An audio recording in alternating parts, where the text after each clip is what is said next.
Good morning, good afternoon, good evening, not much good depending on your location. Please join in the struggle to liberate our people from the contraption. Like and share videos. Nuro luayo, na nuro luayo. Nuro luayo, na nuro luayo. Ọ dịghị mgbe ike mmadụ ga-akarị ike Chukwu. Ọ dịghị mgbe ike Nigeria ga-akarị ike Biafra. Nna nuro, onye kere ụwa nuro luayo. Nna nuro, Olisa bi n'igwe nuro akwayo. Now, the news updates. United Nations Secretary General Antonio Guterres is actually pro-Biafra. In a sense, yes, this particular leader of the United Nations is standing for the rights of indigenous people, of oppressed people, of marginalized people, of people and tribes around the world who are living in persecution. It is clear that there is a growing deficit of trust between people and political establishments and rising threats to the social contract. Even where people are not protesting, they are hurting and want to be heard. Throughout his stay as the UN Secretary General, he has been challenging European nations, Western world, and also American nations who have age-long been known to suppress indigenous people living in countries under oppression. And the reason why this story is very, very significant is because if there is a better time for referendum and self-determination conducted by the United Nations for Igbo and Biafra, it is now. Now is the right time. There is no more time to waste. It's not every time you get United Nations that is friendly.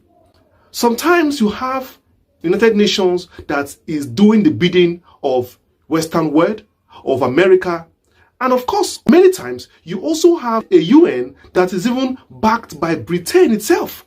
I'm telling you. And when you have a UN that is being controlled by the West, it will take forever, in fact, impossible for Biafra to ever come via referendum conducted by the UN, which is very, very significant. Because many years ago, when Kofi Annan and co were the SG of the UN, you can see how everything was going, because then the Western world had control, full control of the UN.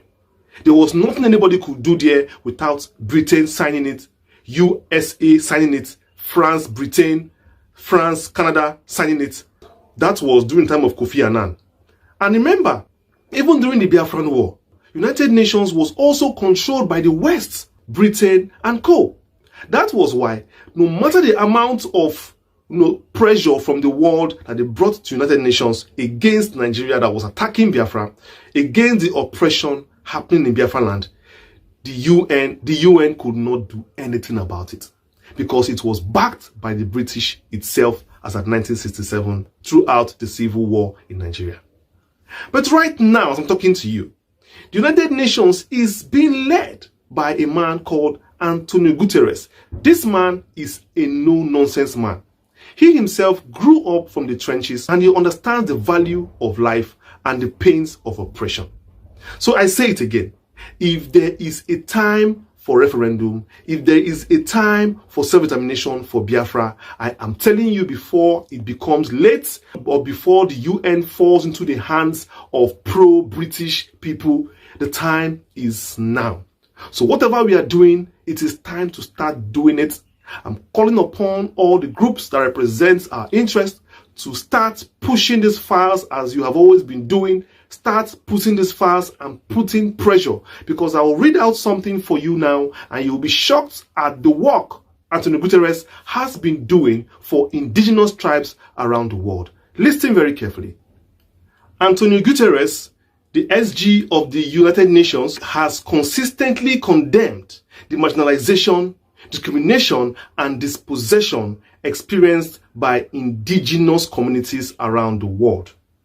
He emphasized that the rights of indigenous people are non-negotiable, both individually and collectively.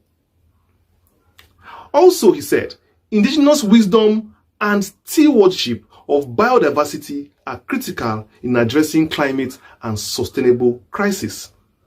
He has called also for inclusion of indigenous peoples in decision-making, equitable finance, and meaningful participation in global policy reforms. He has marked events such as the UN Permanent Forum on Indigenous Issues and International Day of Indigenous Peoples with strong messages urging member states and countries to end grievous inequalities and guarantee free, prior, and informed consent. So you see that there is a day marked out for indigenous people to celebrate and to encourage them. And this man called Guterres, the UN Secretary General, is putting pressure, enlightening people, mostly indigenous people, that there is a pathway for freedom for them. He's also telling countries that they should not oppress, suppress people in their countries. This man is open. He's a very open man and has been encouraging countries to seek self-determination through various ways. Let me tell you something. I've always maintained on this platform that the world is prepared for a new country. And Guterres himself is not a puppet for the West. He is not a British puppet. In fact, let me tell you, even as I'm speaking to you now, he is in their bad books. And they don't actually like him at all. Because he is doing the work for the world. He is not doing the bidding for the West. He is doing the bidding of the world itself. And if there's any time for Biafra to have their independence and the referendum, he is the one that will do it. Let's go on. Regarding independence movements or struggle for self-determination, he repeatedly underscores the UN's role in supporting the process of decolonization, affirming it remains a major pillar of UN's mission. Did you hear? When I told you that Guterres is open to decolonization and also for self-determination, I was not joking. Because the man himself hates oppression. And his regime is out to sanitize the world and free indigenous people and people who are oppressed in their various countries, like Biafra itself. And that is why I'm saying that the time for freedom is now. The time to push for self-determination and referendum is now. There is no other time. Because the next UN president may not be somebody who is neutral. It may be somebody who is pro-British. Also, he has personally expressed deep connection to these issues of self-determination, citing Portuguese decolonization and the importance of listening to the aspirations of non-self-governing territories. So Guterres is deeply concerned about indigenous people, including Biafra. He advocates strongly for their rights, inclusions, and justice. He supports the rights of people of self-determination and backs decolonization and peaceful paths to independence, especially as enshrined in the UN Charter and principles. I'm very, very honest with you. I think the time for sleeping is over. We have dwelled too much with what is going on in Nigeria. It is time for us to also talk about what is going on outside Nigeria for the purpose of self-determination. Because anywhere around the world, any country you see that broke out from their parents' country did it under UN supervised referendum. And let me tell you, Biafra should be the next country in the world. That is why I do not support, I do not like this bickering, this little quarrel misunderstanding going on within some of the pro-Biafra groups. This is not a time for that. To fighting for positions or fighting for who is bigger than who and who is this, who is that. This is the time to listen to what I'm saying and put your hands together.